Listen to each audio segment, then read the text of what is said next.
Battle Through the Heavens. By Heavenly Silkworm Potato. Kabanata 10:16. Wind Lightning Mountain Range. Nagpatuloy si Xiaoyan sa pagkalagkad ng lason palabas sa Demon Poison Spot at ginamit ang Glazed Lotus Heart Flame para pinuhin ito sa buong gabi. Nang unti-unting lumiwanag ang langit ay dahan-dahan niyang iminulat ang kanyang mga mata, na nasa bahay pa rin ng bato.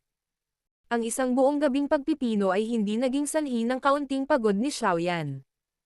Sa halip, dahil sa muling pagdadagdag ng napakalaking halaga ng Daoqi, ang kanyang kalagayan ay ganap na nasa kanyang pinakamataas.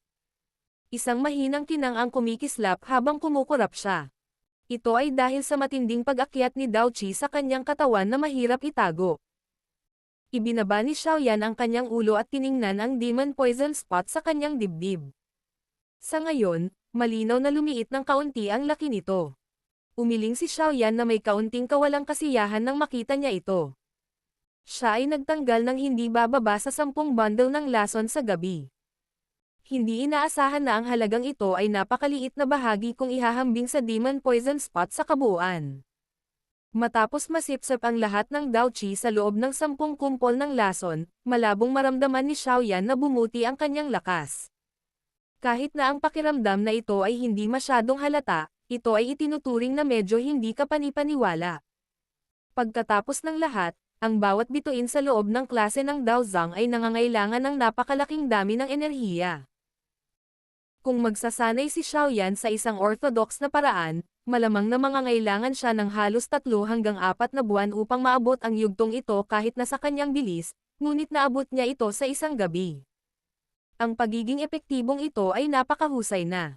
Nagkaroon ng malaking agwat sa pagitan ng bawat bituin sa loob ng klase ng Daozang. Sa makatuwid, ang pag-uuri sa loob ng ekspertong Daozang ay medyo mas detalyado sa Central Plains. Ang bawat bituin ay nahahati sa 4 na antas. Sila ay Entry, Intermediate, Advanced, at Peak. Gayunpaman, ang gayong pagkakaiba ay masyadong banayad. Sa makatuwid, kakaunti ang mga tao ang sumusukat sa isa pa sa ganoong paraan. Gayunpaman, ito ay lubos na kapaki-pakinabang kapag ginagamit ito upang sukatin ang sariling lakas. Ayon sa hula ni Xiaoyan, dapat na siya ay kasalukuyang nasa intermediate level pagkatapos ma-absorb ang Daoqi sa loob ng Demon Poison Spot. Talagang napakahirap na itaas ang antas ng isang tao sa klase ng Daozang. Hindi nakakagulat na ang antas ng First Elder ay hindi nakaranas ng malaking pagtaas sa kabila ng pagsasanay sa loob ng maraming taon. Mahinang bumantong hininga si Xiaoyan sa kanyang puso. Inilabas niya ang kanyang damit at isinuot muli. Sa kasalukuyan, ang Daoqi sa kanyang katawan ay umabot na sa saturation at kailangan niya ng panahon ng adaptasyon bago niya muling masipsip si Daoqi mula sa Demon Poison Spot. Sa kabutihang palad, sa kanyang kasalukuyang lakas, ang Demon Poison Spot ay hindi na nagdulot ng nakamamatay na banta sa kanya. Sa halip, ang bagay na ito ay itinuring ni Xiaoyan bilang isang movable Daoqi warehouse. Mukhang oras na para umalis. Ang 4 Pavilion Grand Meeting ay gaganapin sa loob ng ilang araw. Tumalon si Xiaoyan mula sa kama. Saglit siyang nag-isip bago inayos ang mga gamit niya. Pagkatapos nito, hindi na siya nanatili. Binuksan niya ang pinto at pasimpleng lumabas. Nang lumabas si Xiaoyan sa silid, ang mga gwardya ng Gold Swallowing Mice na nakatayo sa gilid ay nagmamadaling yumoko kay Xiaoyan. Ikinaway niya ang kanyang kamay at walang sinasabi, humakbang sa walang laman na hangin, at tila naglalakad sa hagdan patungo sa langit habang umakyat sa langit sa harap ng naiinggit na mga mata ng ilang gwardya. Tinatanaw ni Xiaoyan ang Heaven Eye Mountain habang nakatayo siya sa kalangitan. Hindi niya sinasadyang ngumiti at naglakad pasulong. Ito ay isang bagay na napanaginipan niya. Hindi inaasahan na natupad niya ito ngayon. 2 figure ang nagmamadali nang bumangon si Xiaoyan sa ere. Little brother Xiaoyan, aalis ka na ba? Lumitaw si Jinshi. Tumingin siya kay Xiaoyan at nagmamadaling nagtanong.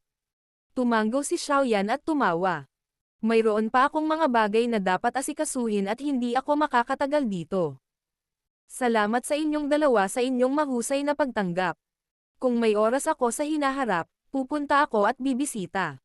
Hindi makapagsalita sina Jinshi at Jingu para manatili si Xiaoyan pagkatapos nilang marinig ito.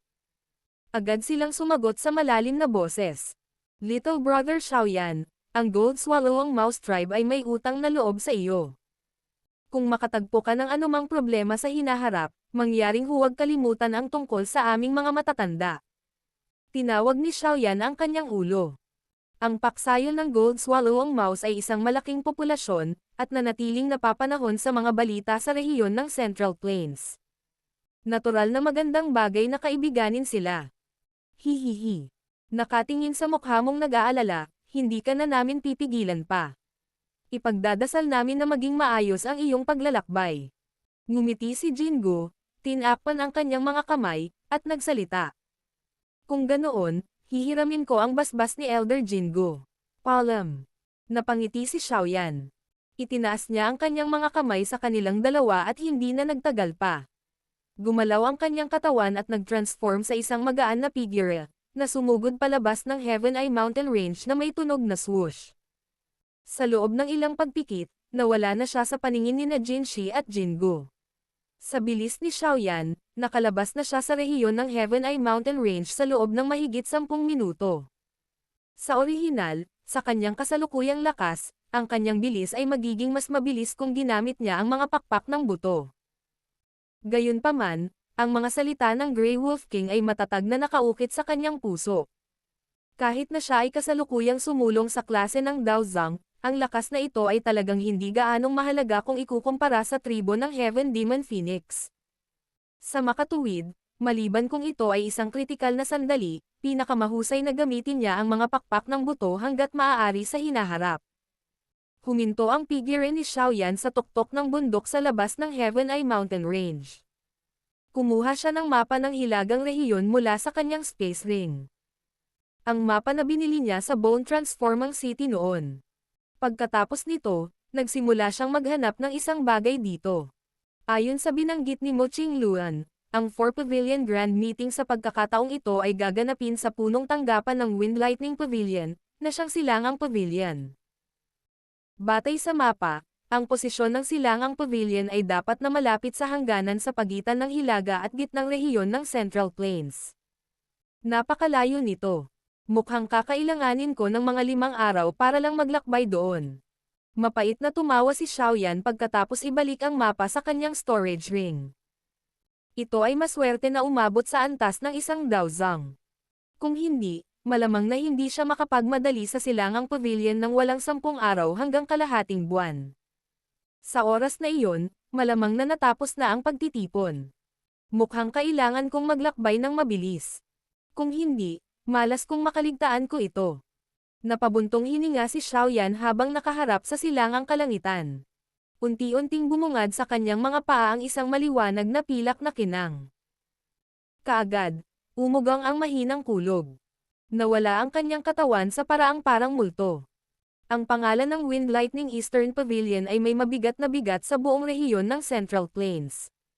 Bilang punong tanggapan ng Wind Lightning Pavilion, ang lugar na ito ay puno ng maraming eksperto. Sobrang solid din ng mga depensa nito. Sa loob ng mga taon mula nang itatag ang Wind Lightning Pavilion, nakaranas ito ng maraming kapigatian. Gayunpaman, ang Silangang Pavilion ay palaging nananatiling nakatayo. Ang reputasyon nito ay unti-unting nabuo mula sa maraming away sa pagitan ng mga paksayon. Pagkatapos lamang ng lahat ng iyon, nakuha nito ang kasalukuyang katayuan. Ang 4 Pavilion Grand Meeting, gaya ng iminungkahing pangalan, ay natural na isinasagawa ng 4 na pavilion sa Central Plains. Bagamat ang mga pangunahing tauhan ay ang 4 na pavilion, ang bawat season ng 4 Pavilion Grand Meeting ay magiging isang engranding kaganapan sa loob ng rehiyon ng Central Plains. Bagamat hindi ito may lalagay sa parehong kategorya tulad ng Peel Gathering ng Peel Tower, isa rin itong pambihirang kaganapan. Ang 4 Pavilion Grand Meeting na ito ay hindi isang kompetisyon sa pagitan ng mga eksperto ng mas lumang henerasyon. Sa halip, ito ay isang kompetisyon para sa nakababatang henerasyon. Siyempre, ang nakababatang henerasyon, na maaaring kumatawan sa 4 na pavilion, ay natural na ang pinakanamumukod tanging mga tao sa mga nakababatang henerasyon ng bawat partido. Bagong dugo ang pinakamahalagang bagay kung nais ng bawat pangkat na mabuhay. Kaya naman, binigyang pansin ng apat na pavilion ang nakababatang henerasyon. Sa ilalim ng kanilang malaking pagtutok sa pag-aayos ng mga nakababatang henerasyon, natural lang na maraming natatanging individual ang lumitaw sa kanila. Ang Feng Qing'er ng Wind Lightning Pavilion, ang Tang Ying ng 10,000 Sword Pavilion, ang Wang Chen ng Yellow Spring Pavilion, ang Mu Qingluan ng Falling Star Pavilion, at iba pa. Lahat ng mga taong ito ay nagtataglay ng ilang reputasyon sa buong rehiyon ng Central. Siyempre, ang Central Plains ay isa kung saan nakatago ang maraming natatanging individual. Walang nakakaalam kung saan biglang lilito ang maitim na kabayo.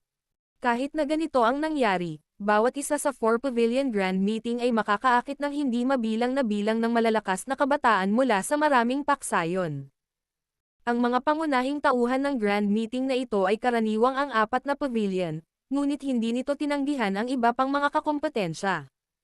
Gayunpaman, upang mapataas ang kalidad, natural itong nagtataglay ng kinakailangang filter. Bukod dito, ito ay rumored na maging lubhang malupit. Inalis nito ang ilan sa mga taong naruroon upang palakihin ang mga numero. Pagkatapos ng lahat, sa mga kompetisyon sa pagitan ng mga nakababatang henerasyon, ang 4 Pavilion Grand Meeting ay itinuturing na may mataas na kalidad. Kahit na ang ilan sa mga eksperto mula sa mas lumang henerasyon ay nahihirapang makamit ang mga kinakailangan. Ang lokasyon kung saan gaganapin ang 4 Pavilion Grand Meeting ay karaniwang napagpasyahan ng partido na nanalo sa kompetisyon noong nakaraang season. Ang nagwagi sa huling Grand Meeting ay ang Wind Lightning Pavilion, kaya, ang lokasyon sa pagkakataong ito ay napagpasyahan na ang Wind Lightning Eastern Pavilion. Ang Wind Lightning Eastern Pavilion ay matatagpuan sa Wind Lightning Mountain Range malapit sa hangganan ng Hilagang Rehiyon. Ang lugar na ito ay lubhang kakaiba. Marahil ay dahil sa masyadong mataas ang lupain, ngunit palaging may dumadagandong na tunog ng kulog. Unpredictable din ang panahon. Sa una ay maaaring sobrang maaraw, ngunit sa susunod na sandali, maaaring lumitaw ang isang bagyo. Ang buong Wind Lightning Mountain Range ay ang teritoryong kinokontrol ng Silangang Pavilion. Ang lugar na ito ay parang likod bahay lang nila. Ang ibang paksayon na hindi malakas ay hindi nang ahas na pumasok sa lugar na ito. Ang Wind Lightning Mountain Range sa panahong ito ay kakaibang buhay. Ang hindi mabilang na bilang ng mga tao ay nagmula sa lahat ng dako at nagtipon sa Lightning Mountain sa loob ng bulubundukin. Ito ay dahil sa itaas ng Lightning Mountain ay nakatayo ang punong tanggapan ng Wind Lightning Pavilion, ang Silangang Pavilion. Isang sinag ng liwanag ang tumawid sa kalangitan sa labas ng Wind Lightning Mountain Range na parang bumabagsak na bituin. Nag-transform ito sa isang tao na nakarating sa tuktok ng isang bundok. Ibinaba niya ang kanyang ulo at tiningnan ang malalanggam na daloy ng tao sa ibaba para lamang matigilan. Ang taong nagmamadali ay si Xiaoyan, na nagpabilis sa daan. Siya ay karaniwang naglaho sa loob ng ilang araw na ito, at bihira siyang nagpahinga sa daan. Kahit na sa pagmamadali sa ganitong paraan, naubos niya ang 4 na araw upang marating ang lugar na ito. Ang lugar na ito ay may napakakapal na wind lightning strength. Dahan-daang bumantong hininga si Xiaoyan. Tumingin siya sa malayo at nakita ang bulubundukin, na maraming beses na mas malaki kaysa sa Heaven Eye Mountain Range. May nakakagulat na dumadagandong nakulog sa loob ng bulubunduking ito na nararamdaman niya sa kabila ng napakalayo. Ang lakas ng kidlat ng hangin na nasa loob ng hanay ng kabundukan ay naging sanhi ng pagbabago ng kanyang ekspresyon. Ang lugar na ito ay dapat ang Wind Lightning Mountain Range kung saan matatagpuan ang Wind Lightning Pavilion Eastern Pavilion. Mukhang hindi pa ako late. Battle Through the Heavens. Kabanata 10:17. Lightning Mountain. Nakahanap si Xiaoyan ng isang desyerto na lugar sa tuktok ng bundok at dumapo sa lupa. Pagkatapos nito, tumungo siya sa paanan ng bundok. Walang magawa siyang umiling nang makita niya ang makapal na tao na dumadaloy sa labas ng Wind Lightning Mountain Range. Malamang na nandito lahat ang mga taong ito dahil sa 4 Pavilion Grand Meeting. Siguro kung nagsimula na ang 4 Pavilion Grand Meeting. Mahinang ungol ni Xiaoyan sa sarili. Napaisip siya saglit bago siya biglang naglabas ng manipis na transparent skin-like item mula sa kanyang storage ring. Pagkatapos nito, tinakpan niya ito sa kanyang mukha. halos agad-agad, may mga pagbabagong naganap sa contours ng kanyang mukha. Kung hindi titingnang mabuti ng isa, malamang na mahirap para sa isa na makilala siya. Ang item na ito, na maaaring bahagyang magpabago ng hitsura ng isang tao, ay isang maliit na bagay na ibinigay sa kanya ng Little Fairy Doctor noong sila ay tumungo sa Chuyon Empire noon. Ito ay hindi inaasahan na ito ay magagamit pa rin pagkatapos ng maraming taon na lumipas. Itinago niya ang kanyang hitsura upang mailigtas ang kanyang sarili sa ilang problema. Sa kasalukuyan, alam ng lahat ang kanyang pagkagalit sa Wind Lightning Pavilion. Kung hayagang lilito siya sa lugar na ito, malamang na ang Wind Lightning Pavilion ay hindi basta-basta tatayo sa tabi.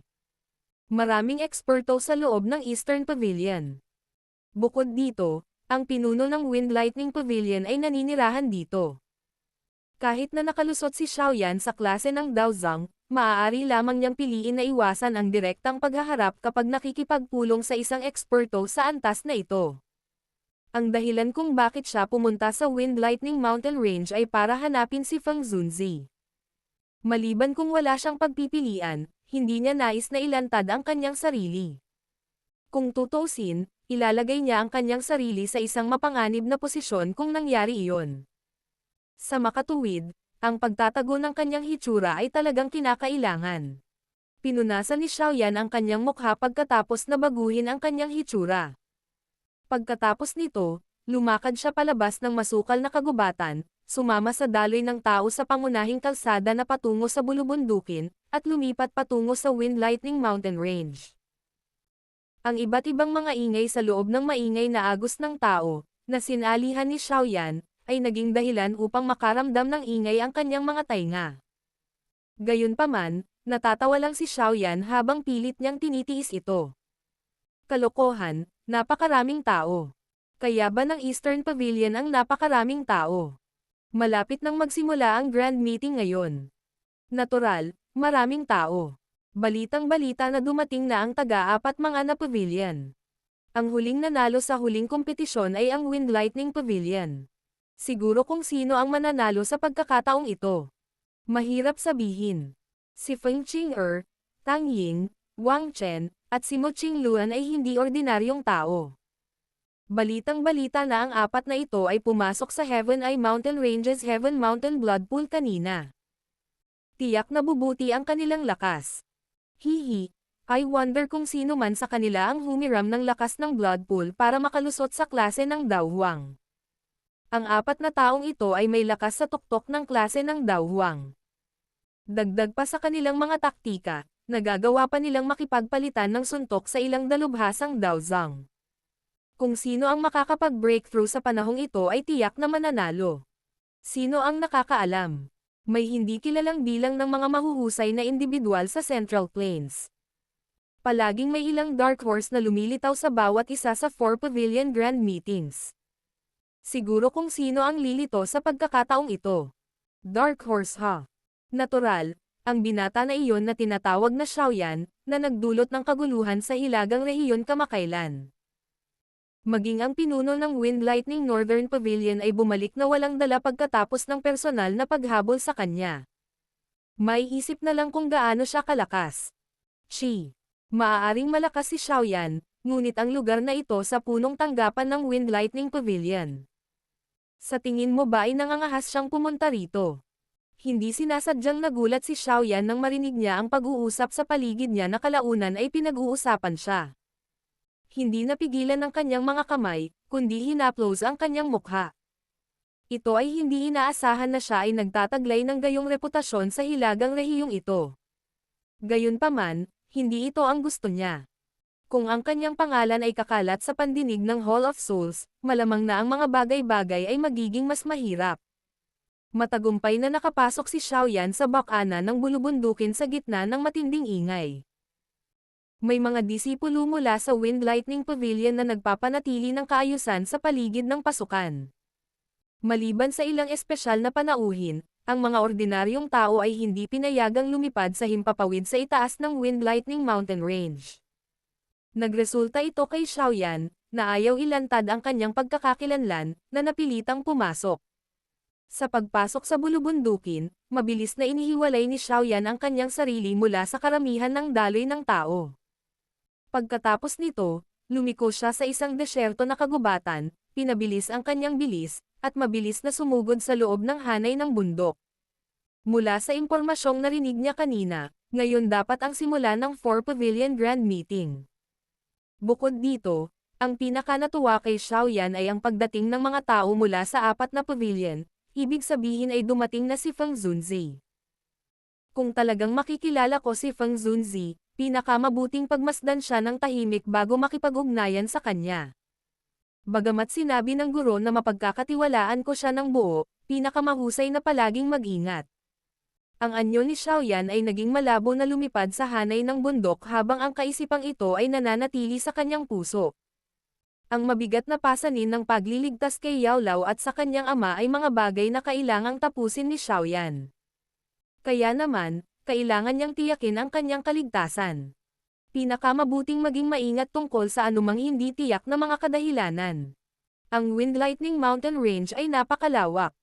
Kahit sa bilis ni Xiaoyan, halos kalahating oras pa rin ang ginugol niya bago marating ang gitna ng bulubundukin.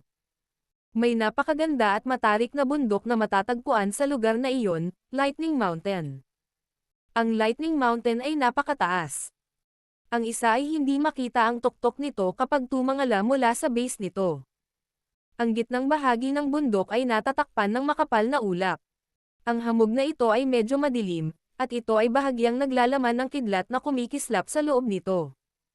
Kung titingnan mula sa malayo, ang taluktok ng bundok na ito ay tila natatakpan ng hindi mabilang na bilang ng mga kidlat, na nagpapalabas dito na napakarilag. Nagbigay ng papuri si Xiaoyan para sa matayog na Lightning Mountain bago inilipat ang kanyang katawan upang mapunta sa isang lugar malapit sa base nito. Ang tuktok ng Lightning Mountain ay ang Wind Lightning Pavilion. Ang mga depensa ng lugar na iyon ay hindi karaniwang mahigpit. Marahil ito ay dahil sa nalalapit na Grand Meeting, ngunit ang mga nakapaligid na depensa ay napatibay din. Paminsan-minsan ay may mga figure ng tao na nagpapakpak ng mga pakpak ng Daochi sa kalangitan. Ang Lightning Mountain ay pumasok sa isang mahigpit na network ng inspection. Upang hindi maalerto ang mga eksperto sa Wind Lightning Pavilion, natural na hindi gagawin ni Xiaoyan ang ganoong brutal na break-in method. Maaaring mahaba ang linya sa paanan ng bundok, ngunit may kaunting pasensya pa rin si Xiaoyan. Sumulong si Xiaoyan kasama ang grupo at sa wakas ay huminto ng paakyat na siya sa bundok. Sa sandaling ito, mayroong 2 batong kalsada na patungo sa bundok. Ang isa ay ibinigay para sa mga taong iyon, na dumating upang panoorin ang Grand Meeting, habang ang isa ay ibinigay para sa ilan sa mga batang eksperto na dumating upang lumahok sa Grand Meeting. Mayroong halos 100 nakabaluti na disipulo mula sa Wind Lightning Pavilion na nagbabantay sa harapan ng 2 kalsadang bato. Ang kanilang mahigpit na mga ekspresyon ay nagdulot ng ilang presyon. Nagresulta ito sa walang nang ahas na manggulo. Bukod pa rito, may 2 matandang lalaki sa harap ng daang mga disipulong ito. Ang isa ay lalaki habang ang isa ay babae. Nanlamig ang mga mata ni Xiaoyan nang damapo ang kanyang tingin sa 2 taong ito dahil silang dalawa ang 2 nakasama ni Feng Chang'er sa Heaven Eye Mountain Range noon. Ang lakas ng 2 ito ay kahanga-hanga. Iniisip ko kung makakapasa ako sa kanilang inspection pagkatapos na baguhin ang aking hitsura. Bahagyang kumunot ang noo ni Xiaoyan. Hindi inaasahan na ang mga kalahok sa kompetisyon na ito ay sinala ng Womo Elders ng Eastern Pavilion sa pagkakataong ito. Ang 2 taong ito ay may mataas na posisyon sa loob ng Wind Lightning Pavilion. Ang mga pagpipilian sa Wind Lightning Pavilion ay palaging malupit. Matapos makita ito ngayon, nabubuhay sila hanggang sa kanilang reputasyon. Buti na lang nandito lang ako para panoorin ang saya at kailangang dumaan sa verification nila. Kausap niya habang nakakunot ang noo niya. Tumalon ang puso ni Xiaoyan nang marinig niya ito. Tila hindi lahat ay dapat suriin ng 2 taong ito. Sa tingin ko, alam ng lahat ang mga alituntunin ng aking Wind Lightning Pavilion. Ang sinumang nagnanais na lumahok sa Grand Meeting ay dapat munang maabot ang lakas ng isang 3-star dalawang o mas mataas. Pangalawa, siya ay dapat na wala pang 30 taong gulang. Pangatlo, Ang taong ito ay dapat tumagal ng higit sa 5 palitan sa mga kamay ng matandang ito. Tanging sa pamamagitan lamang ng pagtupad sa tatlong mga kondisyon na ito, kung ikaw ay makakasali, syempre, ang isang tao ay makakalahok lamang. Umakyat sa bundok gamit ang kaliwang kalsadang bato. Isang pulang damit na Elder Wu ang nagpaliwanag habang ang lahat ay nasa pribadong pag-uusap.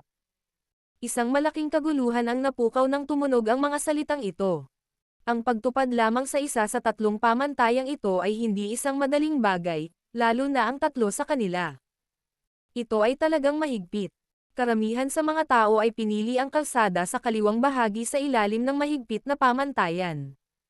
Saglit na nag-alinlangan si Xiaoyan bago sundan ang daloy ng tao sa kaliwang Rock Road. Ang kanyang layunin ay hanapin lamang si Feng Zunzi. Hindi siya interesadong makipaglaban sa loob ng Wind Lightning Pavilion. Ang ilang problema ay hindi maiiwasan kung siya ay nakilala ng iba. Habang ang karamihan sa mga tao ay umaakyat sa batong kalsada sa kaliwang bahagi, mayroon ding ilang mga kabataan, na nadama na sila ay medyo malakas, na nagbabalak na subukan ang tamang landas. Gayunpaman, lahat sila ay inalis ni Elder Wu nang walang pagbubukod. Maaaring halos hindi pa natutugunan ng mga taong ito ang pangangailangan ng isang 3-star dalawang, ngunit malinaw na sila ang umaasa sa mga medicinal pill o ilang natural na kayamanan upang suportahan sila. Ang kanilang lakas sa pakikipaglaban ay katulad ng sa 2-star dalawang. Ang Womo Elders ay hindi man lang itinaas ang kanilang mga mata kapag nakikipaglaban sa mahihinang mga taong ito. Si Xiaoyan sa gilid ay natawa din sa kanyang puso nang makita niya ito. Pagkatapos nito, binilisan niya ang kanyang bilis at humakbang sa batong kalsada sa kaliwa. Maghintay. Kakatapak lang ng mga paa ni Xiaoyan sa batong kalsada nang biglang lumingon si Elder Wu sa gilid bago pa man makaakyat si Xiaoyan. Nakakunot ang noo ni Elder Wu habang nakatingin kay Xiaoyan. Humigpit ang kamao sa ilalim ng manggas ni Xiaoyan nang marinig niya ang sigaw na ito. Dahan-dahan niyang ibinaling ang kanyang ulo at tumingin kay Elder Wu. Ang mga mata ni Elder Wu ay dahan-daang dumampi sa mukha ni Xiaoyan bago mahinang nagsabi. Mukhang naabot mo na ang kwalifikasyon para sumali sa kompetisyon. Bakit hindi mo subukan? Maraming mga tingin ang bumungad kay Xiaoyan nang tumunog ang mga salitang ito. Maraming mga tao kanina na hindi nakapasa sa pagsusulit, ngunit ang taong ito, na mukhang karaniwan, ay nagtataglay ng gayong kakayahan. Hindi ako interesado sa grand meeting. Ang dahilan kung bakit ako pumunta dito ay para maghanap ng isang tao. Medyo namamaos ang boses ni Xiaoyan sa ilalim ng kanyang pagsupil. Pagkatapos sabihin ang mga salitang ito, hindi niya pinansin si Elder Wu, tumalikod, at umakyat sa tuktok ng bundok, naiwan ang isang grupo ng mga nakatulala na tingin sa proseso. Ang taong ito, masyadong mayabang, hindi ba? Ang matandang babae sa tabi ni Elder Wu ay nagtaas ng kilay, tumingin sa likod ni Xiaoyan, at nagtanong. May problema ba sa taong iyon? Hindi ko alam. Naramdaman ko lang ang natural na fire affinity energy na biglang nag-iba-iba nang tumapak siya sa batong kalsada. Sa hindi malamang dahilan, ang taong ito ay nagbibigay sa akin ng isang uri ng hindi maipaliwanag na pakiramdam. Kumunat ang noo ni Elder Wu at mapait na tumawa. Antong hininga siya. Malamang isa lang itong ilusyon. Battle Through the Heavens. Kabanata 10:18. Apat na Great Zunje. Napakahaba ng kalsadang bato. Sa isang sulyap, ito ay parang isang malaking paliko-liko na ahas na sumunod sa bulubundukin hanggang sa tuktok bago naglaho sa malayong madilim na ulap. Madarama ng isa ang napakaliit habang naglalakad dito. Ang mga yabag ni Xiaoyan ay nagpatuloy sa isang matatag na bilis habang siya ay dahan-daang naglalakad sa tuktok ng bundok. Ang magkabilang gilid ng daan sa bundok ay natatakpan ng malaking punong kulay pilak. Ang gayong puno ay medyo kakaiba. Ang ganitong uri ng puno ay walang mga dahon. Ang buong pagkatao nito ay parang isang tuwid na haligi. Ang dahilan kung bakit nagulat si Xiaoyan ay ang loob ng napakalaking kulay pilak na punong ito ay naglalaman ng makapal na enerhiya ng kidlat. Kung gagamitin ng isang tao ang espiritual na lakas ng isang tao para maramdaman ito, matutuklasan ng isang tao ang isang alon ng aura ng kidlat sa tuktok ng napakalaking puno na paulit-ulit na lumubog palabas. Sa wakas, Bumangon ito sa madilim na ulap sa kalangitan. Napahinto si Xiaoyan habang tinitingnan ang eksenang ito, malalim ang iniisip habang ginagawa niya iyon. Ang dahilan kung bakit ang Lightning Mountain ay nagtataglay ng isang nakakatakot na wind lightning strength ay malamang na nauugnay sa mga hindi pangkaraniwang punong ito. Sa mga punong pilak na nagbibigay ng lakas ng kidlat, ang maitim na ulap sa kalangitan ay hindi kailanman magkakalat. Kaya, ang isa ay makakamit ng dobleng epekto sa kalahati ng pagsisikap kapag nagsasanay ng isang kidlat na affinity chi method sa lugar na ito. Talagang marunong pumili ng lugar ang Wind Lightning Pavilion na ito. Pinuri sila ni Xiaoyan sa kanyang puso. Kagalo pa lang ng kanyang mga paa nang biglang umalangaw-ngaw ang malinaw na sigaw ng isang crane. Agad na tumangala ang lahat upang makita ang isang maganda at makulay na crane na nagpapakpak ng mga pakpak habang lumilipad ito mula sa ibaba ng bundok hanggang sa tuktok. 7-colored large crane. Baka si Miss Fang mula sa Wind Lightning Pavilion ang nasa ibabaw. Ang kalsada sa bundok ay agad na naglabas ng maraming mga tandang at ingay nang makita nila ang 7-colored large crane. Huminto din ang tingin ni Xiaoyan sa 7-colored large crane na iyon. Hindi na niya muling tiningnan ang makulay na crane. Sa halip, ang kanyang tingin ay nakalock sa magandang figure sa likod ng napakalaking crane. Sa pagtingin sa pamilyar na likod na iyon, ang babaeng ito ay talagang si Feng Qing'er. Ang napakalaking crane ay hindi tumigil dahil sa maraming mga tandang mula sa kalsada sa bundok. Gamit ang isang flap ng napakalaking pakpak nito, umaksyon ito sa mga ulap at mabilis na nawala. Dahan-dahang binawi ni Xiaoyan ang kanyang mga mata matapos mawala ang napakalaking crane. Hindi sinasadyang nagsalubong ang kanyang mga kilay. Siguradong may kung ano sa babaeng iyon na nagtatago ng kanyang aura. Kung hindi, imposible para kay Xiaoyan na hindi makita ang kanyang lakas sa kanyang kasalukuyang kakayahan. Mukhang hindi simple ang babaeng ito. Nakita ko na ang mga tao mula sa 4 na pavilion. Kung gusto ko talaga silang ikumpara, itong Feng Qing'er ang pinakadelikado. Inihayag ni Xiaoyan ang ekspresyon ng malalim na pag-iisip habang bumubulong sa sarili sa kanyang puso. Ang mga hindi niya kilala ay ang pinaka-nakakatakot na bagay. Maaaring malakas sina Tang Ying, Wang Chen, at Mo Qingluan dahil mayroon silang sariling mga trumpeta na maaaring makipaglaban sa isang dalubhasang Daozang. Gayunpaman, hindi sila nagbigay ng ganoong delikadong pakiramdam kay Xiaoyan. Tanging itong Feng Qing'er ang naging dahilan upang hindi niya makita ang kanyang sarili. Kung tama ang hula ko, malamang na ang huling mananalo sa 4 Pavilion Grand Meeting na ito ay ang babaeng ito. Mahinang bumantong hininga si Xiaoyan.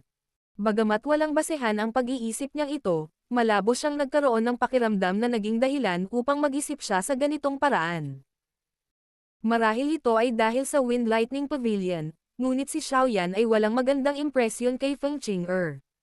Bagamat ang kabilang partido ay may Kat-Anji tanging hitsura at kilos, si Xiaoyan ay may sama ng loob sa kanya sa simula pa lang. Kaya naman, medyo hindi nasisiyahan ang kanyang puso kung makikita niya ang kanyang tagumpay sa Grand Meeting. Pinulot ni Xiaoyan ang kanyang bibig at bumulong sa kanyang puso. Pagkatapos nito, hindi na siya nananatili sa kalsadang ito sa bundok. Binilisan niya ang takbo niya.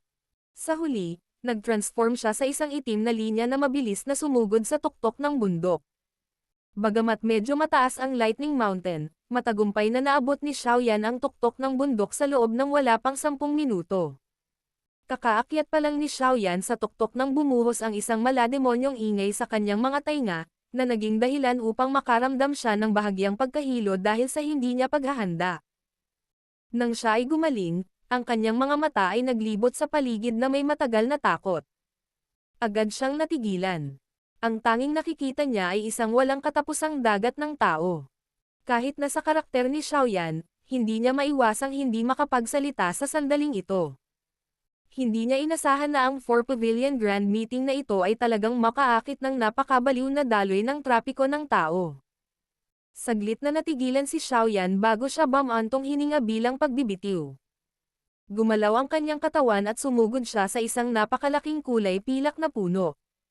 Sa sandaling ito, medyo marami rin ang nakatayo sa mga kakaibang punong pilak sa paligid. Sa makatuwid, hindi nakaakit ng maraming mata si Xiaoyan. Sa tulong ng magandang tanawin, halos natano ni Xiaoyan ang tuktok ng Lightning Mountain. Ang lugar na kasalukuyan nilang kinaroroonan ay isang stadium. Ang materyal na gusali ng stadium na ito ay malinaw na ang napakalaking kulay pilak na puno na kasalukuyang kinatatayuan ni Xiaoyan. Matangkad pailak ang kulay ng kabuuan nito at medyo nakasisilaw. Mayroong ilang mga lubak sa stadium. Tila ito ang lugar kung saan karaniwang nagsasanay ang mga disipulo ng Wind Lightning Pavilion. Ang pinakakapansin-pansing bahagi ng buong tuktok ng Lightning Mountain ay isang napakalaking kulay pilak na tore. Ang tore na ito ay hindi bababa sa 3 hanggang 400 talampakan ang taas, na tila napakarilag. Isang kidlat na kumikislap sa paligid ng tore habang ang tuktok nito ay ipinasok sa layer ng ulap, na nagbibigay dito ng isang napakamisteryosong pakiramdam. Mayroong maraming mga gusali sa tuktok ng bundok, malamang na ang quarters ng mga alagad ng Wind Lightning Pavilion. Inilibot lang ni Xiaoyan ang kanyang tingin sa mga lugar na ito bago ihinto ito sa harapan ng napakalaking kulay pilak na stadium. May ilang silver wooden chair na inilagay sa isang lugar na may napakagandang view. Napakaraming mukhang mabagsik na mga disipulo ng Wind Lightning Pavilion ang nakatayo sa harap ng mga upuang iyon. Kung titingnan ang aura na bahagyang lumabas sa kanila, malinaw na hindi sila ordinaryong mga disipulo. Sa sandaling ito, ang mga upuang ito ay walang laman. Maliwanag, ang mga may kwalipikasyon na maupo sa kanila ay ang mga heavyweight sa 4 na pavilion. Naka-crossleg si Xiaoyan sa puno ng pilak nang makita niyang hindi pa formal na nagsisimula ang grand meeting. Pagkatapos noon, ipinikit niya ang kanyang mga mata at gumaling. Hindi nagtagal ang oras na gumaling si Xiaoyan nang biglang lumitaw ang malinaw na tunog ng gong sa Lightning Mountain.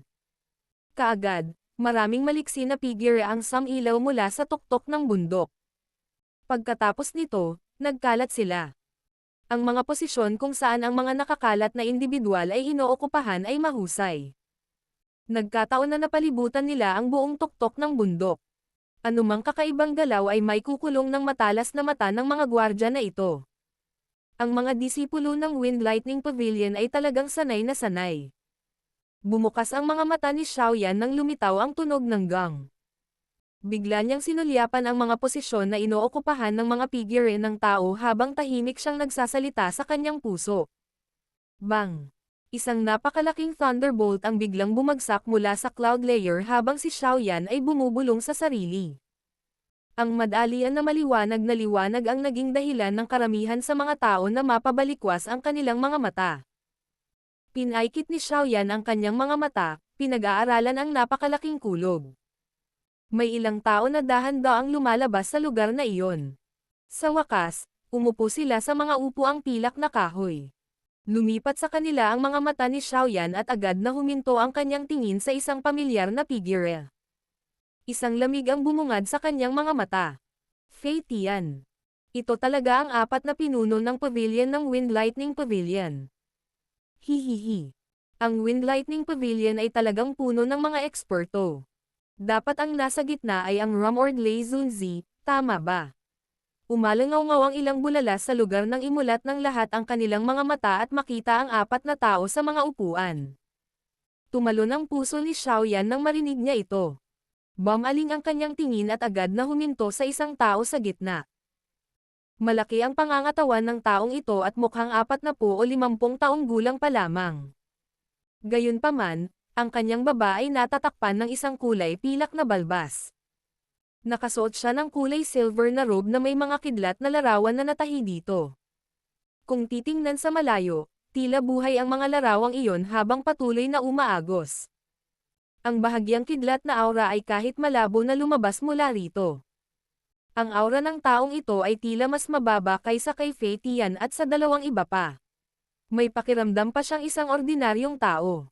Gayunpaman, sa pamamagitan ng pag-asa sa kanyang pambihirang spiritual perception, malinaw na naramdaman ni Xiaoyan ang isang mapanganib na pakiramdam mula sa taong ito.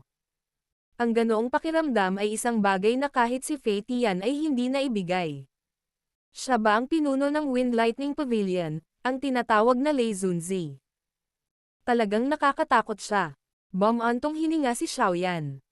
Ito ang unang pagkakataon na ang kanyang aktwal na katawan ay nakaharap sa isang tunay na Daozun sa unang pagkakataon. Bagamat ang matandang naka-purple na nakadamit, na nakilala niya sa Hall of Souls ay isa ring Daozun, si Xiaoyan ay isa lamang tipak ng espiritual na lakas noong panahong iyon. Swoosh! Isang nakakatalam na tunog ng hangin ang biglang umalangaw-ngaw sa Lightning Mountain nang si Xiaoyan ay nakaramdam ng pagkamangha sa kanyang puso. Kaagad, natigilan ang lahat nang makita ang isang napakalaking espada na mahigit 100 talampakan ang sukat na tumatawid sa malayong espasyo, na sumusugod. Sa isang iglap, lumitaw ito sa kalangitan sa itaas ng stadium.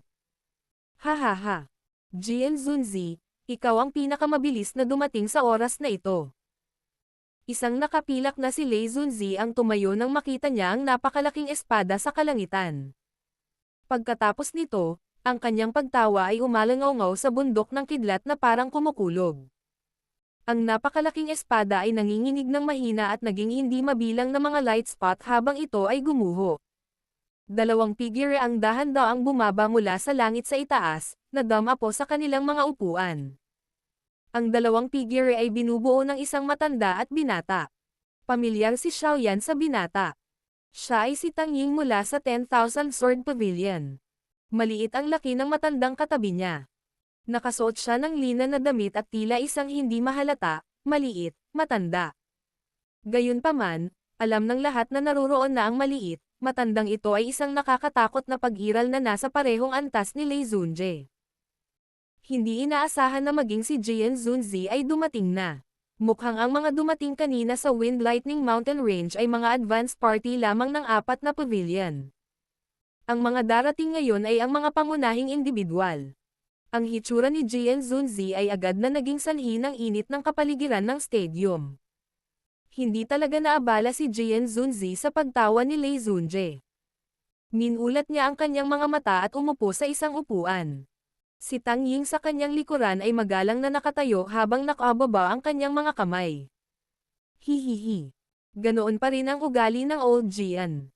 Mukhang may bahid pa rin sa puso mo ang laban noon.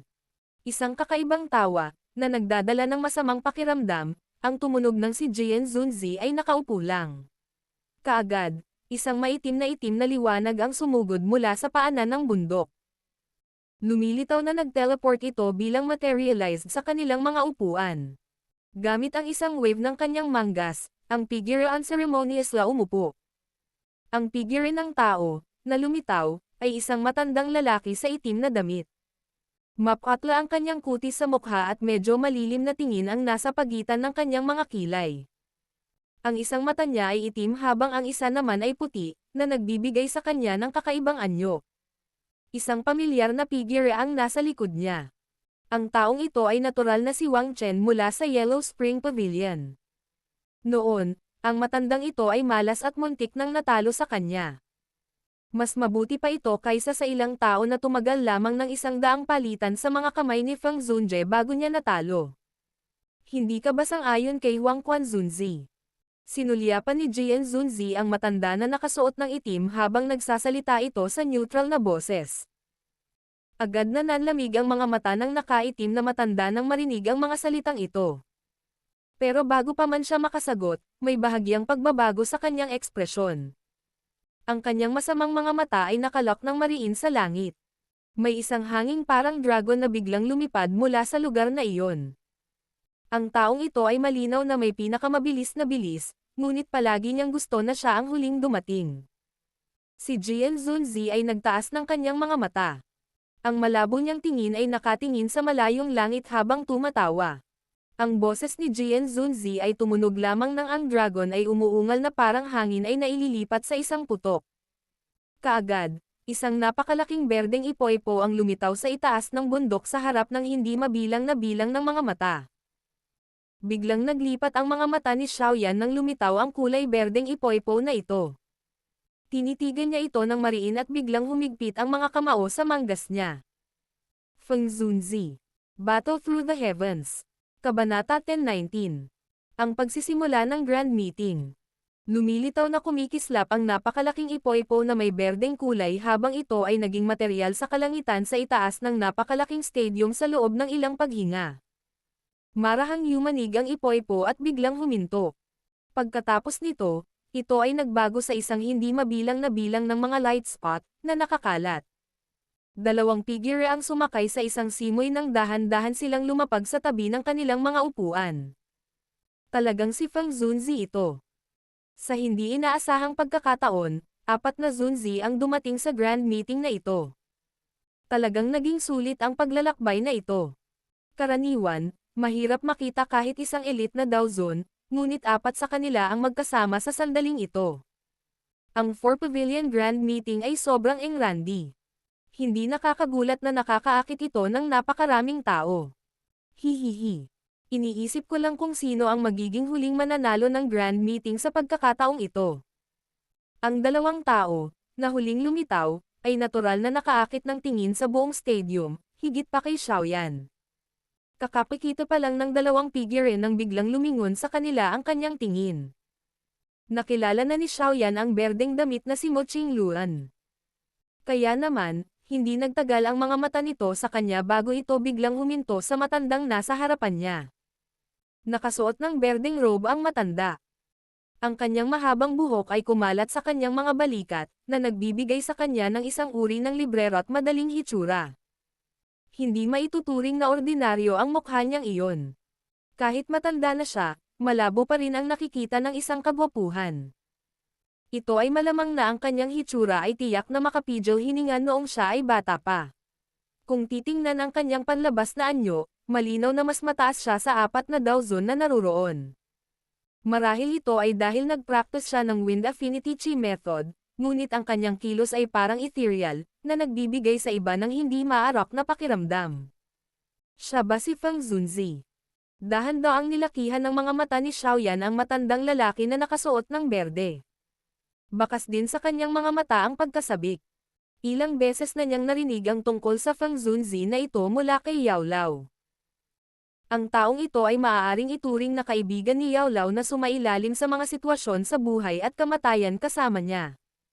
Kung totoo ang mga salitang ito at pinahahalagahan niya ang relasyon tulad ng inilarawan ni Yao Lao, dapat na makamit ni Xiaoyan ang isang tunay na mahusay na katulong sa pagkakataong ito. Bumangon ang pananabik sa puso ni Xiaoyan. Ngumiti sina Lei Zunzi at Jian Zunzi sa mga upuan at pinagsalikop ang kanilang mga kamay nang makita nilang dumating si Feng Zunzi. Si Feng Zunzi ay naging sikat ng mas maaga kaysa alinman sa 3 iba pa. Kaya naman, ang dalawang taong ito ay magalang pa ring nagkukop ng kanilang mga kamay sa kabila ng lahat ng mga ito ay kasalukuyang nagbabahagi ng parehong katayuan. Gayunpaman, si Huang Quanzunzi sa tabi ay tila may salungatan kay Feng Zunzi.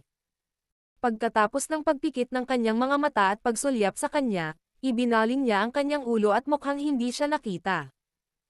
Ang mukha ni Feng Zunzi na nakasuot ng berdeng damit ay may mainit na ngiti. Ginantihan niya ang kagandahang loob ni Lei Zunzi at Jian Zunzi.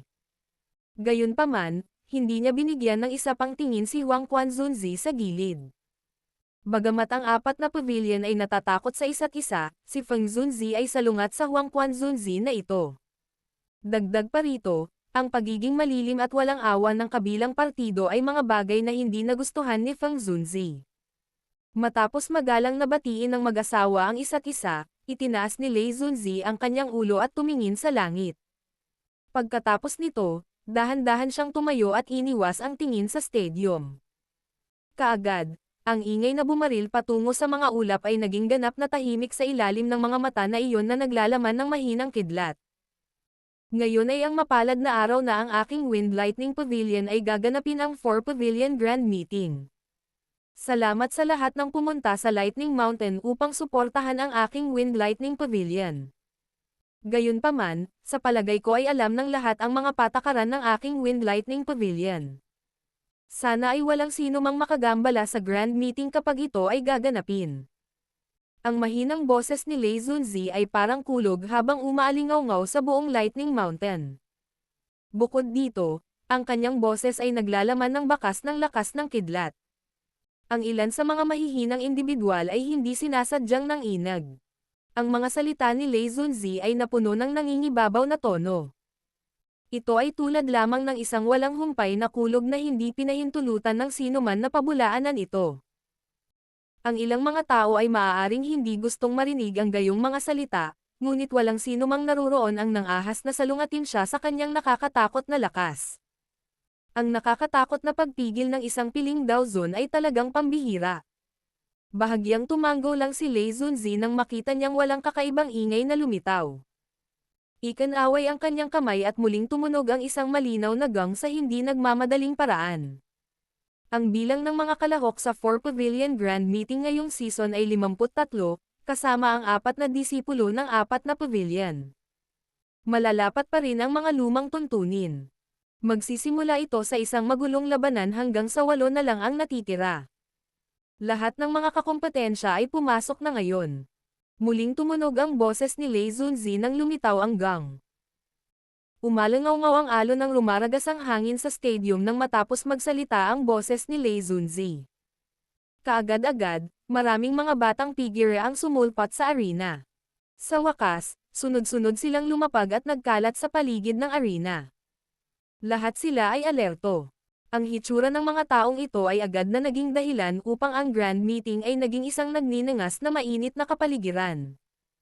Nakakabinging hiyawan ang umalangaw-ngaw sa paligid ng bundok sa napakaraming paraan. Nag-charge sila sa langit. Ang malayong madilim na ulap ay nagsimula na ring tumulo bilang resulta. Nagpalitan ng tingin sina Mo Qingluan, Tang Ying, at Wang Chen sa VIP seat nang pumasok ang mga kalahok sa arena. Pagkatapos nito, gumalaw ang kanilang mga katawan at marahan silang lumapag sa arena. Sa sandaling pumasok ang 3 taong ito, ang kanilang paligid ay naglabas ng isang tunog na pumapatak habang sila ay walang laman. Alam ng lahat ng naruroon ang lakas ng 3 ito. Natural na walang sino man ang automatikong maghahatid sa kanila. Bilang isa sa mga pangunahing tauhan ng Grand Meeting na ito, ang pagpasok ni Mo Qingluan at ng 2 iba pa ay naging dahilan ng paglakas ng mga tagay sa stadium.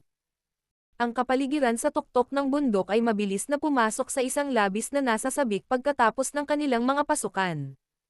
Screech! Isang malinaw na sigaw ng crane ang biglang umalangaw-ngaw sa kalangitan nang pumasok ang 3 tao sa arena. Kaagad, isang napakalaking, makulay na crane ang dumausdas mula sa isang gilid ng tuktok ng bundok. Idiniin ng isang magandang figure ang kanyang mga daliri sa likod ng napakalaking crane.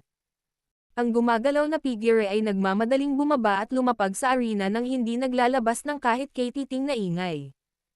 Napatingin ang mga mata ni Xiaoyan. Ang figure ay natural na Feng Chier. Ang kanyang marangal na kilos ay isang bagay na hindi maihahambing ng sinuman. Ang kapaligiran sa labas ng arena ay agad na tumaas nang pumasok si Feng Chier. Alam ng lahat na ang tsansa ng babaeng ito na manalo sa 4 Pavilion Grand Meeting ngayong season ay ang pinakamataas sa lahat ng kalahok. Sa sandaling lumitaw si Feng Chier, nagulat ang mga mata ni Feng Zunje, Chen Zunzi, at Huang Quan Zunzi sa mga VIP seat. Kaagad, tumawa si Jian Zunzi. Mukhang namuhunan talaga si Lei Zunzi.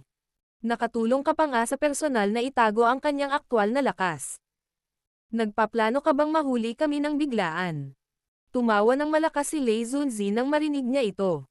Sabi niya, ano ang sinasabi ni Chen Zunzi? Medyo kakaiba ang status ng babaeng ito. Kaya naman, ito lang ang magagawa ko. Wala na talagang ibang pagpipilian.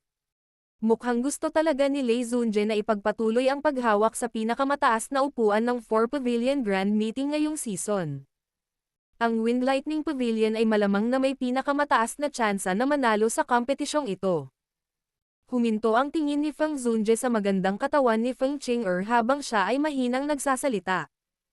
Masyadong maraming iniisip si Feng Zunzi. Ang babaeng si Qingluan ay mula sa mythical bird tribe. Kung magising ang kanyang kadugo, maaari din siyang ituring na isang natatanging tao sa mga nakababatang henerasyon. Ikinaway ni Lei Zunzi ang kanyang kamay at tumawa. Gayunpaman, ang kanyang mga mata ay nagsiwalat ng pagmamalaki na nahihirapang matukoy ng mga ordinaryong tao. Talagang hinaanggad niya ang pag-iisip na makuha ang nangungunang pwesto sa 4 Pavilion Grand Meeting ngayong season.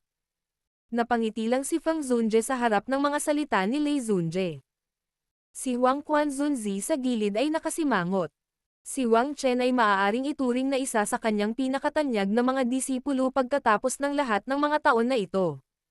Gayunpaman, may kaunting agwat pa rin nang ikumpara siya kay Feng Qing'er.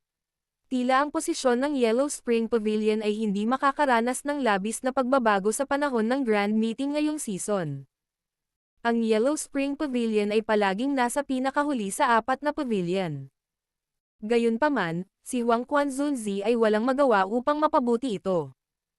Pagkatapos ng lahat, ang Yellow Spring Pavilion ay talagang hindi may kumpara sa iba pang tatlong pavilion pagdating sa paraan ng pag-aayos ng mga nakababatang henerasyon. Ang mga mata ni Xiaoyan ay mahigpit na nakatutok kay Feng Qing'er habang siya ay nakaupo sa pilak na kahoy. Noon pa man ay nakakaramdam na siya ng malabong panganib kapag kaharap ang babaeng ito. Wala itong kinalaman sa lakas. Isa lamang itong malabo na pakiramdam na hindi maipaliwanag. Napakunot ng noo si Xiaoyan. Ang kanyang mga mata ay dumidilim habang dahan-daang nagwawalis sa arena. Sa sandaling ito, bawat sulok ng arena ay may ilang mga katunggali na nakatayo na may maingat na mukha. Ang mga taong ito ay medyo bata pa, ngunit sila ay napakalakas. Siyempre, ang mga may kwalipikasyon na lumahok sa Grand Meeting na ito ay tiyak na hindi ordinaryong tao. Sila ay alinman sa mga may natatanging talento sa pagsasanay o mga taong suportado ng isang malakas na paksayon. Ang lugar na ito ay talagang karapat-dapat na maging Central Plains. Kahit na sa Black Corner region, ang isang tao ay mahihirapang makahanap ng dalawang batang dawhuang. Hindi inaasahan na ang 4 Pavilion Grand Meeting ay nakaakit ng napakarami sa kanila. Mahinang bumantong hininga si Xiaoyan. Ang Central Plains ay talagang karapat-dapat na maging bahagi ng kontinente ng Daoqi na may pinakamalakas na tao. Ang lugar na ito ay puno ng napakaraming talento. Walang nakakaalam kung biglang may lalabas na kumpletong maitim na kabayo. Habang si Xiaoyan ay nakakaramdam ng pagkamangha, ang kanyang palay-pat-lipat na tingin ay biglang tumigil.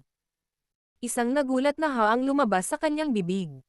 Ang lugar kung saan huminto ang mga mata ni Xiaoyan ay nagkataon sa isang sulok ng arena.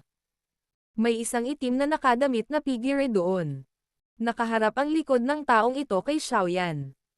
Sa kabila ng napakalayo, naramdaman ni Xiaoyan na medyo pamilyar ang likod na ito sa hindi malamang dahilan. Bahagyang kumunot ang noo ni Xiaoyan. Sa kanyang kasalukuyang lakas, ang ganitong uri ng pamilyar na pakiramdam ay hindi lilito ng walang dahilan. Habang si Xiaoyan ay hindi sigurado, ang lalaking nakaitim na nakadamit ay kinuyam ang kanyang kamay, at isang mahabang sibat ang kumislap at lumitaw. Nagkataon ding lumipat ang kanyang katawan, na nagpapahintulot kay Xiaoyan na makita ang balangkas ng kanyang mukha. Saglit na natigilan si Xiaoyan nang makita niya ang pamilyar na mukha mula sa gilid. Sa wakas, bigla niyang pinalakpakan ang kanyang mga kamay. Isang gulat na ekspresyon ang bumungad sa kanyang mga mata. Lin Yan. Anong ginagawa ng lalaking iyon dito? Ang taong nagpakita sa harap ng mga mata ni Xiaoyan ay nakakagulat na si Lin Yan na sumama kay Xiaoyan mula sa Jianan Academy hanggang sa Jiama Empire noon. Gayunpaman, nang pumunta si Xiaoyan sa lambak upang mag-retreat, sabay na umalis sina Lin Yan, Lin Shuya, at Liu Qing sa Jiama Empire. Hindi inaasahan na makikilala ni Xiaoyan ang taong ito sa lugar na ito.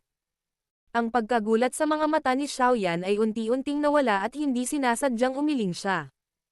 Kararating lang niya sa Central Plains nang wala pang kalahating taon, pero medyo marami na siyang nakilalang pamilyar na tao noon. Talagang unpredictable ang tadhana. Dahil ang lahat ay nagtipon, hayaan ang kompetisyon. Tumigil sa pakikipag-chat si Lei Zunzi mula sa upuan ng pinuno nang makita niyang nagkukumpulan na ang lahat sa arena. Itinaas niya ang ulo niya at winagayway ang kamay. Ang mahinang boses niyang iyon ay umalangaw-ngaw sa pandinig ng lahat. Battle Through the Heavens. Kabanata 10:20. Magulong pagsala. Matapos umalangaw-ngaw ang mga salita ni Lei Zunzi, biglang naging tense ang kapaligiran sa arena. 53 mga tingin ang dumaan sa isa't isa. Ang kanilang mga mata ay puno ng pag-iingat para sa kabilang partido. Sa ganitong uri ng magulong sitwasyon, ang kailangan lang gawin ay ipagpatuloy ang kanilang sarili na manatili upang makamit ang tagumpay. Gayunpaman, sa parehong oras, alam ng karamihan sa mga tao na ang pagpili na ito ay lubhang malupit at malupit. 8 lamang sa 53 tao ang mananatili. 4 sa 8 posisyong ito ay inookupahan na ng mga tao mula sa 4 na pabilyon. Sa madaling salita, 4 lamang sa iba pang 49 na tao ang maaaring manatili. 4 sa 49. Maaari lamang isipin ng isa kung anong uri ng matinding labanan ang sisabog bilang resulta ng gayong paraan ng pagsasala. Habang tense ang atmosphere sa arena, naging tahimik din ang stadium sa paligid nito. Hindi mabilang na mga mata ang nakatitig sa arena nang hindi kumukurap. Ang mga tao sa loob ay lahat ay itinuturing na nangunguna sa mga nakababatang henerasyon. Maliban sa maliit na bahagi nila, karamihan sa mga tao ay nagtataglay ng lakas na talagang ipinagmamalaki nila. Ang labanan na sumiklab sa pagitan ng mga taong ito ay natural na makakukuha ng atensyon ng iba.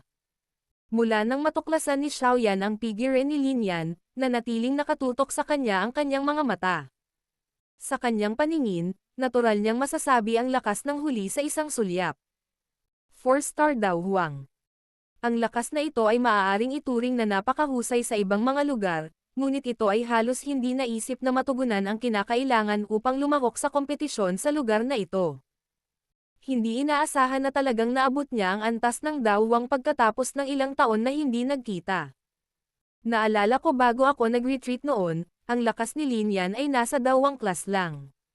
Tila dapat ay nakatagpo din siya ng ilang mapalad at kakaibang mga pagkikita sa mga taong ito. Ang mga mata ni Xiaoyan ay umiikot sa likuran ni Lin Yan habang siya ay mahinang bumubulong. Ang isang mapalad at natatanging pagtatagpo ay hindi isang pantasya sa Central Plains. Nahiram ni Xiaoyan ang tulong ng Heaven Mountain Blood Pool para makalusot sa klase ng Daozang. Natural, ang ibang mga tao ay makakakuha din ng ilang kakaibang pagkikita na mahirap maranasan ng isang ordinaryong tao. Ang Central Plains ay napakalawak. Sino ang ganap na nakapagsiyasat sa loob ng malalawak na hanay ng bundok na iyon? Gayunpaman, sa hindi malamang dahilan, sina Lin Shuya at Liu Qing ay hindi niya kasama. Dapat silang tatlo ay sabay na umalis. Ungol ni Xiaoyan.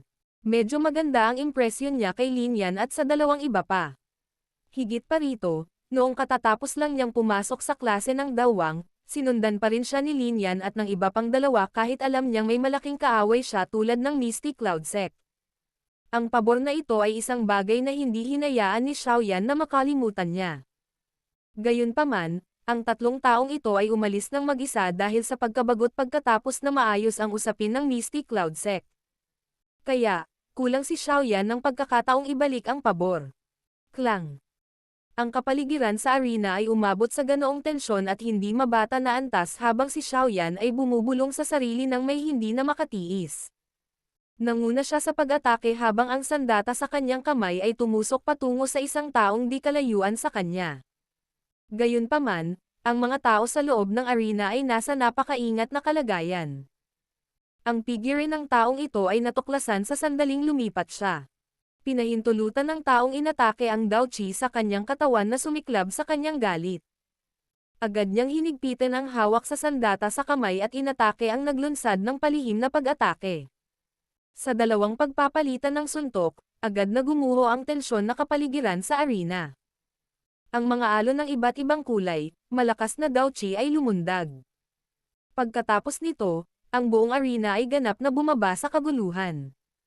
Mahigit 50 Dao Huang class na Dao Qi ang kumalat sa bawat sulok ng stadium. Isang malakas na presyon ng enerhiya ang tumagos sa stadium, na nagdulot ng napakaraming tao na makaramdam ng pressure. Kumalat ang Dao Qi sa lahat ng direksyon sa arena habang patuloy na lumalaganap ang kaguluhan. Sa sandaling ito, halos lahat ng nasa tabi nila ay kalaban nila. Kaya naman, ang bawat tao ay kumilos na parang takot na mga ibon.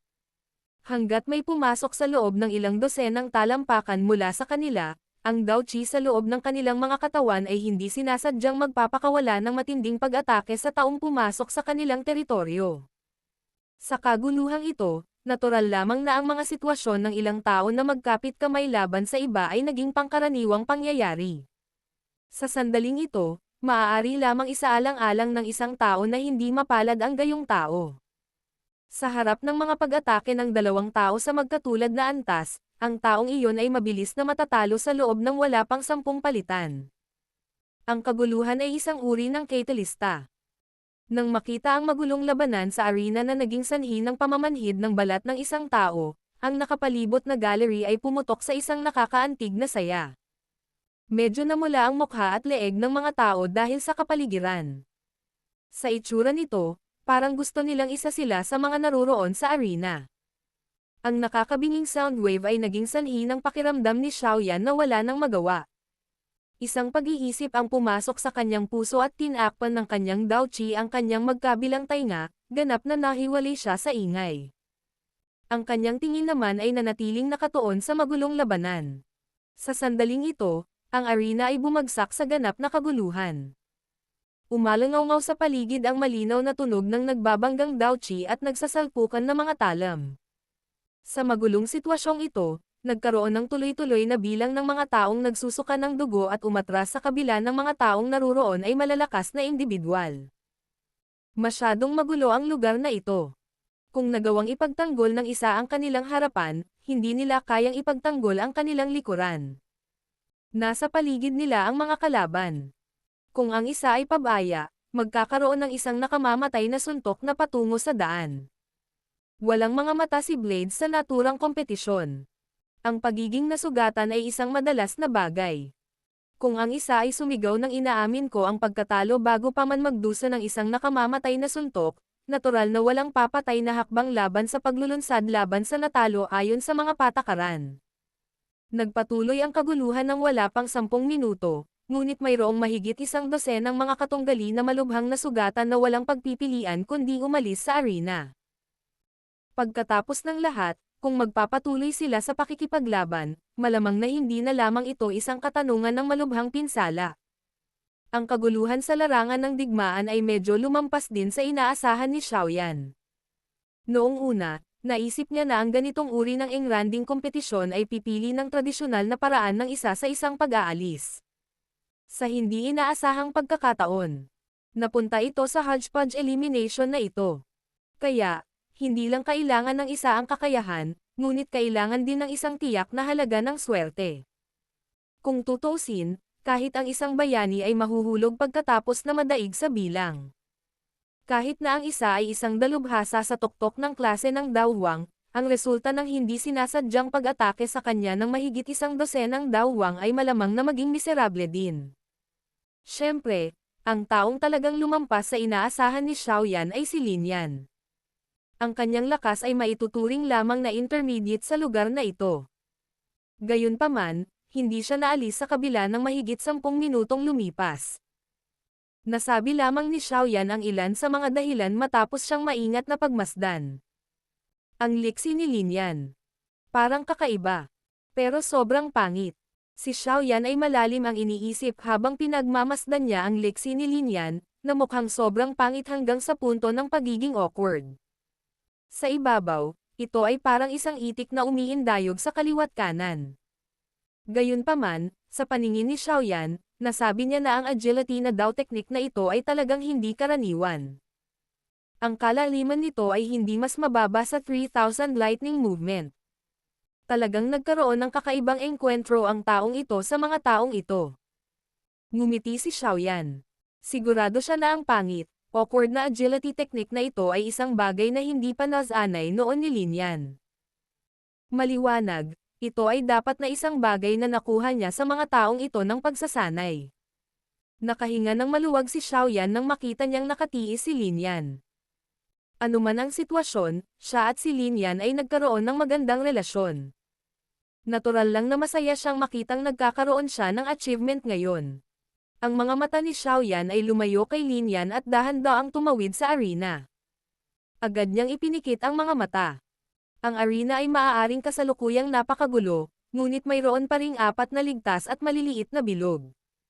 Ang mga may-ari ng 4 na maliliit na bilog na ito ay sina Feng Qing'er, Mu Qingluan, Tang Ying, at Wang Chen. Ang aura ng 4 na ito ay napanatili sa tuktok ng klase ng Daohuang.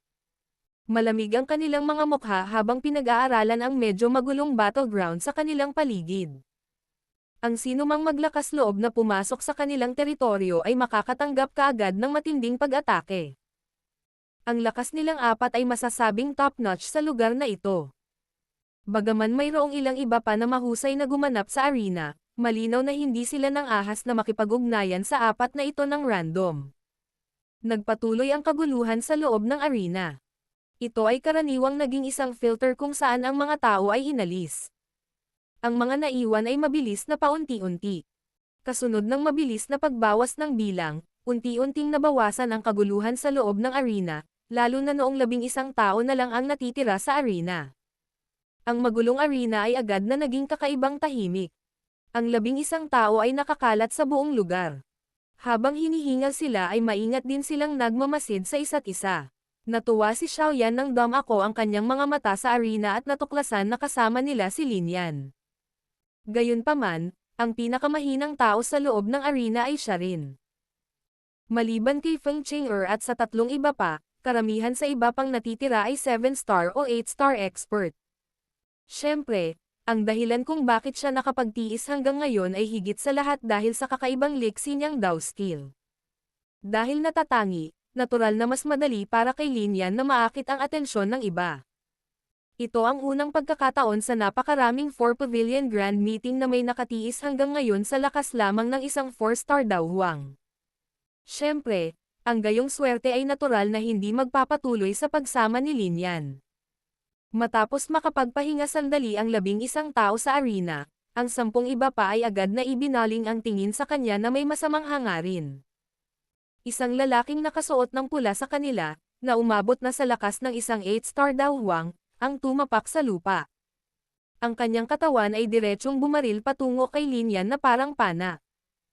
Nang makitang naakit niya ang atensyon ng isang 8-star Dao Huang, hindi sinasadyang nagbago ang ekspresyon ni Lin Yan. Ang kakaibang liksi na iyon ay pinakawalan habang siya ay makitid na umiiwas sa mabangis na atake na dumating. Kasabay nito, mabilis ding umatras ang kanyang mga yapak. Isang malamig na tawa ang pinakawalan ng lalaking nakasuot ng pula pagkatapos ng kanyang walang kwentang pagtatangka. Ang malaking talon sa kanyang kamay ay iginuhit hanggang sa maraming mga afterimage ang lumitaw. Gumalaw ang kanyang katawan at mabilis na humabol na parang mga uod sa mga buto ng isa. Ang matalim na talon na kumikinang sa kanyang kamay ay pinilit na umatras si Lin Yan. Tumayo na si Xiaoyan sa pilak na kahoy. Naningkit ang kanyang mga mata habang pinagmamasdan si Lin Yan, na paulit-ulit na nakatakas. Hindi niya makikita si Lin Yan na mamatay mula sa talon ng ibang tao. Kung ito ay dumating sa isang kritikal na sandali, siya ay natural na mamagitin at ililigtas siya. Pero, parang may mali. Ang mga mata ni Xiaoyan ay mariing tumitig sa dalawa kung saan ang isa ay humahabol at ang isa ay tumatakas. Nagsalubong bigla ang mga kilay niya. Ang lalaking nakasuot ng pula ay nagkaroon ng ilang pagkakataon na saktan si Lin Yan kanina, ngunit hindi siya umatake. Sa hitsura nito, parang sinadya niyang hinahabol si Lin Yan. Namilog ang mga mata ni Xiaoyan habang nagmumuni-muni. Kaagad, huminto ang kanyang tingin sa isang lalaking nakadilaw na damit na may malamig na mukha na pinakamalapit kay Lin Yan. Ang taong ito ay hindi pamilyar kay Xiaoyan dahil siya ay si Wang Chen mula sa Yellow Spring Pavilion. Sa sandaling ito, para siyang makamandag na ahas habang nakatingin kay Lin Yan na papalapit sa kanyang teritoryo. Baka sa gilid ng bibig niya ang masamang tingin. Pinaplano ng taong iyon na pilitin si Lin Yan sa attacking range ni Wang Chen. Nanlamig ang puso ni Xiaoyan. Napakabisyo talaga ng lalaking ito. Iniisip niyang gumamit ng ibang tao para gawin ang kanyang maruming gawain. Nang matuklasan ni Xiaoyan ang intensyon ng lalaking nakasuot ng pula, si Lin Yan, na mabilis na umaatres, sa wakas ay humakbang sa hanay ng pag-atake ni Wang Chen. Isang lamig ang bumalot sa puso ni Lin Yan nang humakbang ang kanyang mga paa sa hanay. Kaagad, nakita niya ang lalaking nakasuot ng pula sa kanyang harapan na ngumiti ng nakakatakot habang mabilis na umatras. Ang sulok ng kanyang mga mata ay naanod, at nakita ang isang itim na kulay na haligi na naglalaman ng walang kapantay na dami ng layuning pumatay sa kanyang lalamunan na parang isang makamandag na ahas. Tumigil ka, inaamin kong talo ka. Naramdaman ni Lin Yan na agad na namamanhid ang kanyang puso nang makita niya itong itim na kulay na pag-atake ng haligi.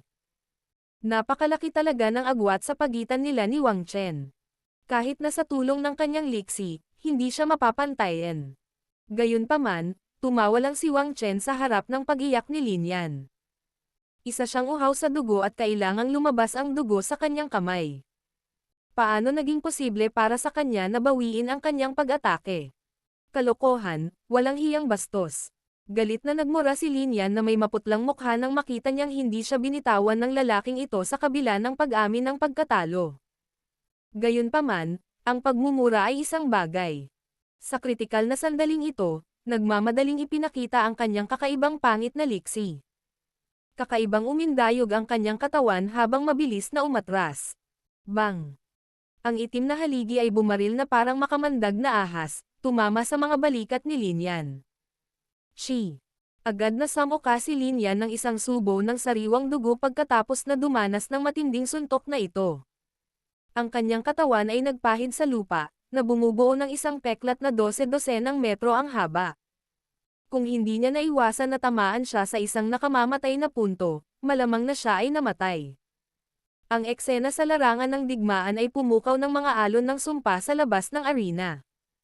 Gumamit si Wang Chen ng napakasamang pag-atake ng ang kabilang partido ay umamin na ng pagkatalo. Sa hitsura nito, mukha nga siyang kasuklam-suklam. Hindi pinansin ni Wang Chen ang ingay sa labas ng arena. Madilim at malamig ang kanyang tingin habang nakatitig kay Lin Yan. Ang naunang sumpa ng kabilang partido ay malinaw na pumukaw sa layunin ng pagpatay sa loob ng kanyang puso. Agad naman siyang nagpakawala ng malamig na ngiti. Nakakuyom ang kanyang kamay at dalawang mahabang itim na dagger ang gamulong pababa mula sa kanyang manggas. Ang kanyang katawan ay bumaril sa paraang parang kidlat at lumitaw sa harap ni Lin Yan sa isang kisap mata. Ang mga punyal sa kanyang mga kamay ay hindi nag-atubili habang ang mga ito ay naging itim na kinang na mapanlinlang at marahas na tumusok patungo sa dibdib ni Lin Yan. Walang oras si Lin Yan para umiwas. Gago, walang hiya talaga ang lalaking ito. Talagang itinapon niya ang mukha ng Yellow Spring Pavilion.